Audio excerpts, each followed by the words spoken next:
Shalom Obracha, nous poursuivons avec la 5e Mishnah, Mishnah du 9e Pérec. La Mishnah nous dit Katavla, si un homme a écrit à sa femme ou a dit à sa femme Neder ou Shvoa en li alaïr, c'est-à-dire que je ne vais pas exiger de serment de ta part, de jurer de ta part, ni de Neder. Donc Neder, ce n'est pas vraiment sa place ici, comme le soulignent les Mefarshim, mais plutôt que le mari dit Shvoa en li alaïr, c'est-à-dire je ne vais pas te faire jurer, ni si elle est gérante de son magasin, ni si demain elle vient, dans le cas où elle viendra réclamer sa Ktuba, dans certains cas comme pour Gemet Ktubata que nous verrons, le mari la dispense de toute Shvoa, de tout serment.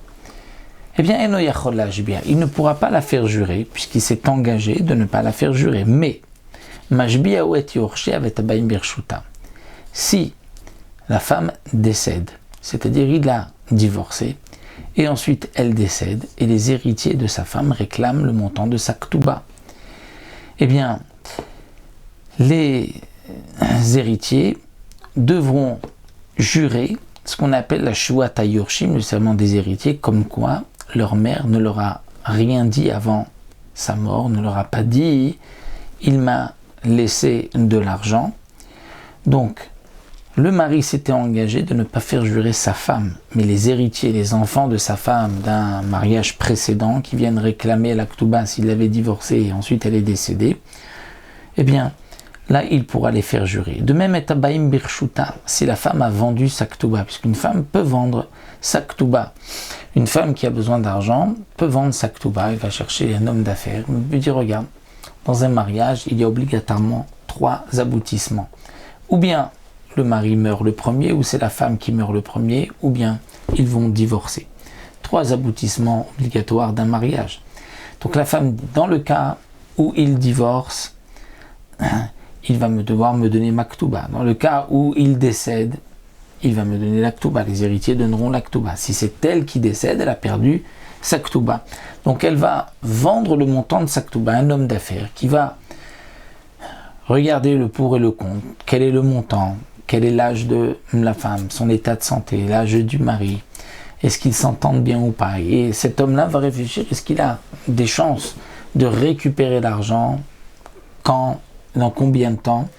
Et bien sûr, il ne payera pas le prix marqué sur la Ktuba, mais un peu moins, puisqu'il a aussi une chance sur 3 de tout perdre. Ça, c'est ce qu'on appelle Baim Birshuta, c'est-à-dire il vient à sa place. Donc le mari avait dit à sa femme, je ne te ferai pas jurer, mais si elle a vendu sa Ktuba, et qu'ensuite, quelque temps après, le mari l'avait divorcée et elle est décédée, et donc les acheteurs veulent maintenant réclamer le montant de la Ktuba, ils devront jurer, puisque le mari ne les a pas acquittés, il a acquitté juste la femme de Shvoa.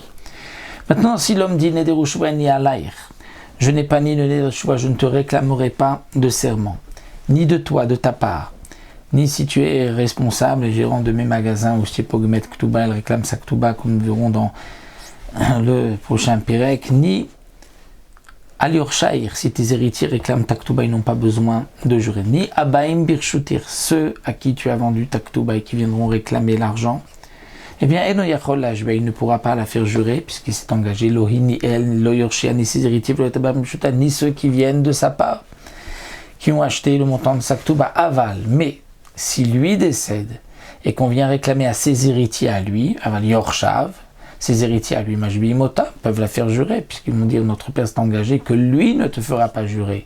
Lui ne fera pas jurer tes héritiers, mais nous, les héritiers du père, on va la faire jurer, Majbi Mota.